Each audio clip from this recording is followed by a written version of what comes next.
think a lot of the future innovations will come from smaller companies. Larger companies suffer from the innovator's dilemma. Having built something big, they're afraid to overturn it for something new. So if we accept that smaller companies will build the greatest things, I think we want to have access to the whole global market, from getting global capital to building, to hiring global talent, to building products that will go global. But Dr. Lee, you know, there has always been the issue. That is, where does the innovation come from?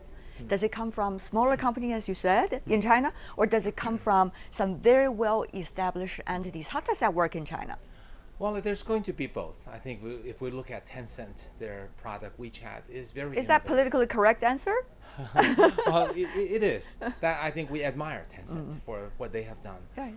But I think there will be a larger number of new companies. If we think about many of the new so-called unicorns that have been created from Meituan, Didi, Zhihu, Meitu, etc. These are all fantastic companies that would be hard to create under the umbrella of a giant company. Right. For our international viewers, Dr. Lee, I have to go a little bit into details about this, because many of the names might not necessarily sound familiar to them, even though to every Chinese, these are already household names. So exactly who are you talking about here? Describe the common characteristics. Okay. So for example, Meituan is the largest O2O, online to offline business that allows people to buy pretty much everything. It's kind of e-commerce for services. Where Groupon failed in the US, Meituan succeeded in China. And it built up a complete delivery network that's very efficient. So it's something we don't see in the US. Right. Didi is a bit similar to Uber, but maybe more targeted for China. Right. Meitu is Instagram for China, but completely different. Yes, indeed. With Chinese characteristics. Yes, the Chinese people tend to face inward and do selfies. Yes. It's Instagram for selfies. And that the real spirit is making people look beautiful. And that's something no one has really built in the United States. Zhihu is a platform to share knowledge and also to sell knowledge. So it's a knowledge as a marketplace. So you can see in these examples, these are not copycats from America. They're true Chinese innovations. Really, many would ask, is that really disruptive innovation that we're talking about here, or adaptive innovation? I mean, something that it already existed, and now we put it into the Chinese version. As a result of market size, we have something new. I think there's a mixture. I think Meitu is pretty innovative. There's nothing like it. Didi, I think, is maybe more adaptive. But the whole spectrum, the days where Chinese companies were considered copycats, those days are over. There are also brand new innovation in China that things have never been done. For example, in artificial intelligence, we invested in Face++. They have the world's best system in tracking up to 200,000 faces simultaneously, and knowing where you are and what you might want.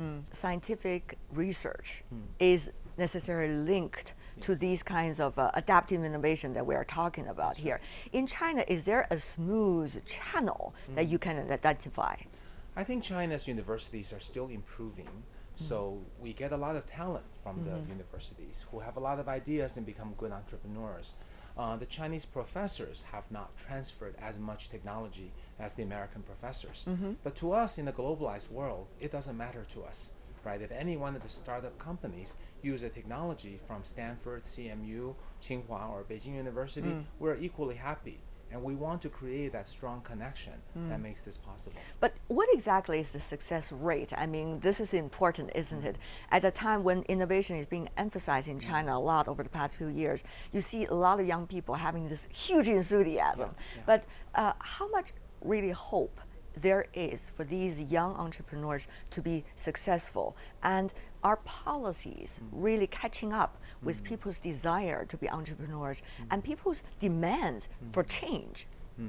Okay, so I think we can divide entrepreneurs roughly into two categories. Okay, one is product, technology, unicorn, building great products, going public. So the examples I gave are all in that category. I think the Chinese policies have been well developed, very supportive. The ecosystem from angel to VC to private equity is now complete, and I think it is not necessary to inject more help because the whole system can run as a marketplace. what you're saying is a diplomatic way of saying, let's just have the market play its role. Yeah, we're happy to get more subsidies, but I'm just speaking objectively. Yes, indeed. I think we're okay. We're good. Okay. On the other side, I think where some help and maybe government incentives like are what? needed. Service, basically starting up companies, starting a coffee shop, starting a delivery company, starting helping to make people happy, wellness training, psychiatrists online. Why is that important? I mean, shouldn't the government play less role in terms of encouraging the marketplace of having a bigger role? The issue is these service-oriented startups cannot get funding. Venture capitalists generally look at, I make an investment, maybe I get 100 times back, and I take some chances. But if you're doing a very smart, very good wellness, help people sleep better, you're not going to be $1 billion company. So VCs won't fund them. Banks may not give them loans because they're still risky. But at the same time, if we look at the overall economy and the shape of the entire ecosystem, we will see necessarily there will be a lot more smaller companies 5 years from now, 10 years from now. And many of these companies are not and have no chance to be unicorns, but they will provide massive employment. And if we also look at the role of machines and artificial intelligence, they will displace a lot of people in their jobs. So the best way to give the greatest employment to the displaced people is really service jobs. So I think while it's glorious to help a VC, that is just making something slightly better. But really, someone in need is a service-oriented entrepreneur. Right. But on the other hand, how much innovation is really changing our society? I mean, job-wise, this is what people are talking about these days, right? Job. Innovation is taking away job because of technology improvement, that's for sure. But on the other hand, as you said, service sector, maybe we can create new jobs with new platforms. But the thing is, what about the give and take? When it comes to numbers, from your perspective, you have the long-time investment capabilities and also experience in China. What can we say about that balance? Is it balance, or one is much bigger than the other? I think we have It's a tough question, isn't it? From a moral ethical standpoint, perhaps, but the only system that we know that works is the marketplace, right? It's a market economy. So we have to let people invest and start companies that will create greater efficiency and therefore replace jobs.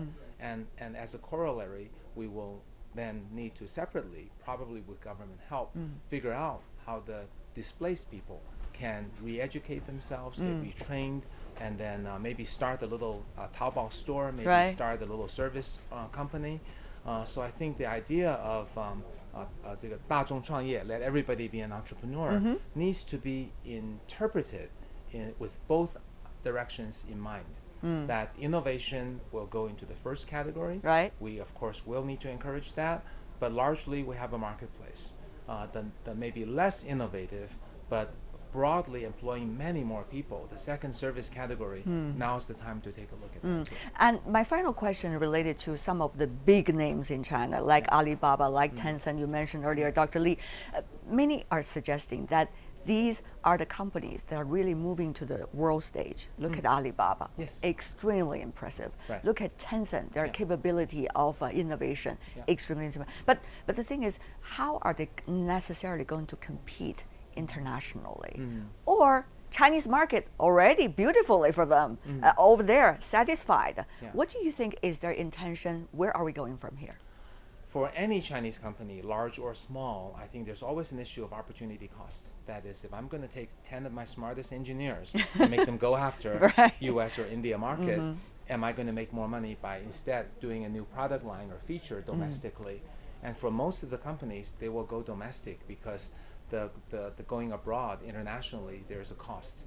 But for companies like Alibaba, Tencent, and Baidu, they've already reached the near saturation of the market.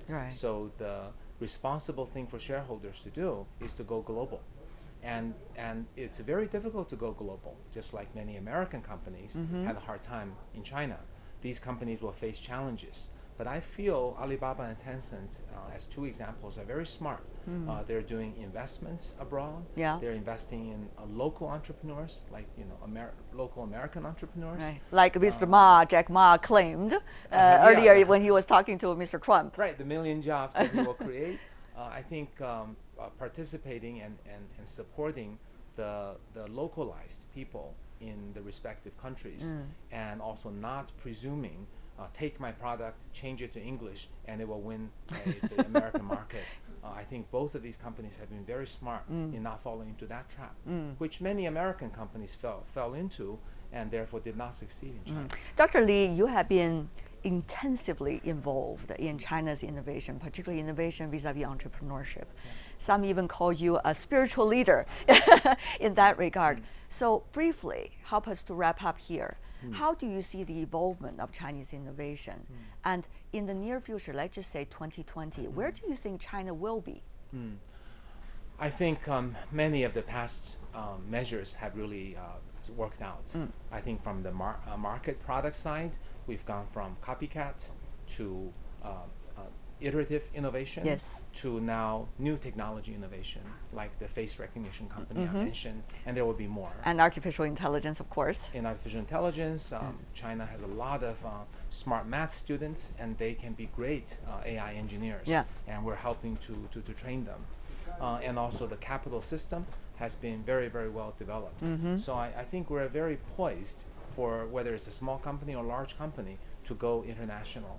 So I think going global and globalization is very critical to continue on that path, not only for the world's sake, but also for all the work that these Chinese entrepreneurs have put in. They're finally ready for the world stage. It seems, Dr. Li, you are all excited to jump once again into that renewed sea. I am.